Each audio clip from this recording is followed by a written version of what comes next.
On January the 12th, 2010, a major earthquake struck the country of Haiti in the Caribbean. Approximately 250,000 people were killed, 2 million were left homeless, and 3 million in need of emergency aid. CBM joined the international response, providing emergency relief and supporting people to find shelter in the hundreds of camps that sprang up throughout the capital city Port-au-Prince and across the wider country. But a year on, and the situation in Haiti remains desperate. Over 1 million people continue to live in the refugee camps that are scattered throughout the rubble of Port-au-Prince. Many bodies still lay buried under tons of concrete.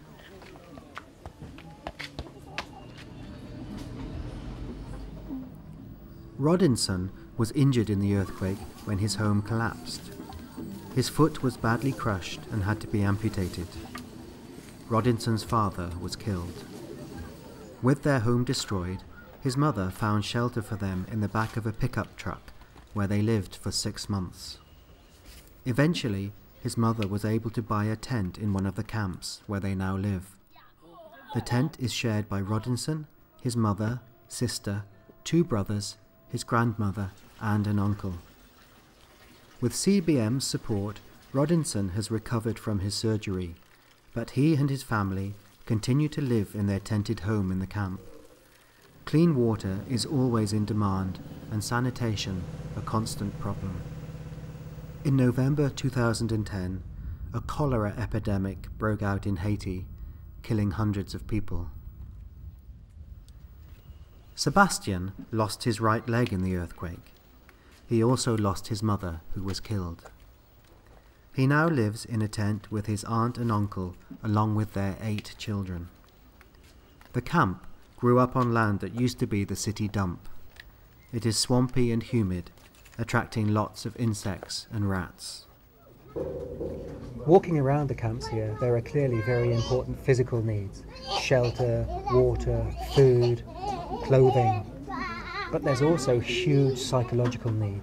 People here are severely traumatized.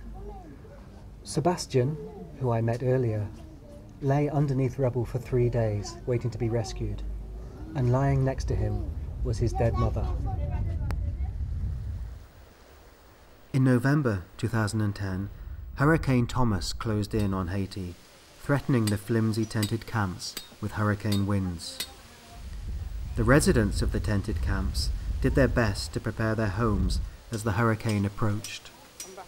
Fortunately, the strongest winds stayed largely out at sea, but heavy flooding contributed to the spread of cholera and compounded the poor sanitation within the camps.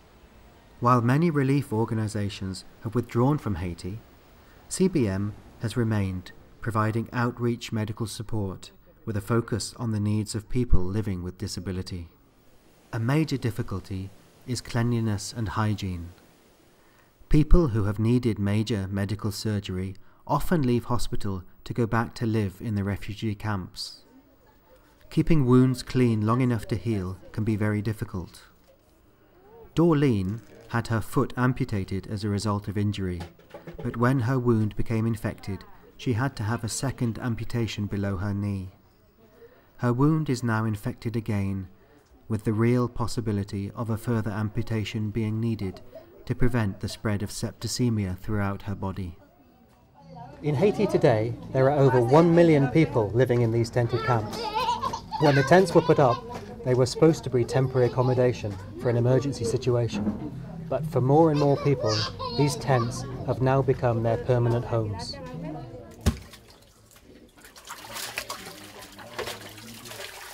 For many families, day-to-day survival is all they can manage. Many people lost their jobs when the earthquake destroyed their places of work, and the cost of basic food has escalated. Many buildings in Port-au-Prince remain on the point of collapse, threatening the people below as they try to get on with life. To help create employment, Cash for Work programs allow people to earn a daily wage, clearing rubble from the streets. But the pay is low and the work insecure. For over 1 million people, escaping the refugee camps for a better life is impossible. Recent elections for a new president have been highly charged, with the results disputed. A second round of voting has been called for early in 2011, perpetuating the political instability. Law and order have broken down in many areas, and escalating civil conflict is a looming possibility. International aid agencies are trying to meet the needs of the population, but without a stable, efficient government to liaise with, coordinating aid and development programs is very difficult.